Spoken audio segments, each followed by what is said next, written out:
সোহাগ, আপনারা সবাই কমেন্ট করেন যে ভাই আমি প্রতিদিন পাঠায় 10 থেকে 12 ঘন্টা কাজ করলে কয় টাকা ইনকাম করতে পারবো। ভাই বিষয়টা হচ্ছে আমরা পুরান রাইডার, আমরা প্রতিদিন যতটা অর্ডার দিতে পারি তা আপনি যদি অতটা না দিতে পারেন আপনার ইনকাম কমই হবে। তা আমরা যে জায়গায় চোখ বুজে চলে যাই ওই জায়গায় আপনি ম্যাপ দেখেও যাইতে পারবেন না। কাজের একটা অভিজ্ঞতা বলতে কিছু আছে, আপনার যেহেতু অভিজ্ঞতা নাই আপনার ইনকামটা একটু কমই হবে।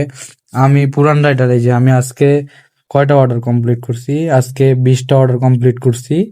25টা অর্ডার আসছে, 2টা নেটওয়ার্কের কারণে আমি দেখতে পারি নাই, আর 3টা আইটেম ছিল না এই জন্য ক্যান্সেল হয়েছে।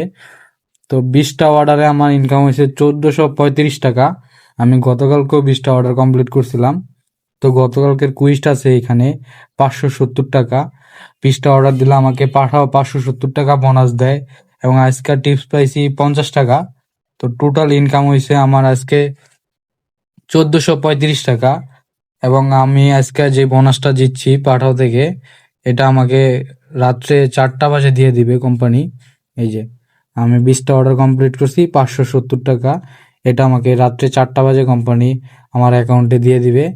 এখন কথা হচ্ছে আমি যেহেতু পুরান রাইডার, আমরা কাজ করলে 20টা অর্ডার কমপ্লিট করা কোনো ব্যাপার না। আর আপনারা যেহেতু নতুন কাজ করবেন আপনাদের একটু কষ্ট হবেই।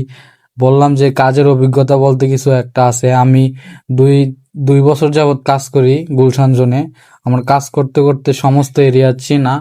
এখন আপনাদের চেনা নাও হতে পারে, এজন্য আপনাদের যে প্রথমে আমার মতো ইনকাম হবে এই বিষয়টা এমন না। আপনিও কাজ করতে করতে তারপরে ইনকাম করতে পারবেন ইনশাল্লাহ। কিন্তু প্রথমে আমার মতো ইনকাম করতে পারবেন এই আশা নিয়ে নামাটা আপনার হবে ভুল। আপনার প্রথমে সবকিছু চিনতে হবে। যখন সকল কাজেরই একটা অভিজ্ঞতা বলতে কিছু আছে, তেমন ডেলিভারি কাজও অভিজ্ঞতা বলতে কিছু আছে। আপনাদের সবাইকে বলে রাখি, অভিজ্ঞতা ছাড়া কোনো কিছুই সফল হওয়া সম্ভব না। তো আপনারা যারা আমাকে এই কোশ্চেনটা করেন তাদের জন্য এই অ্যান্সারটা, আশা করি আপনারা উত্তরটা পাইছেন।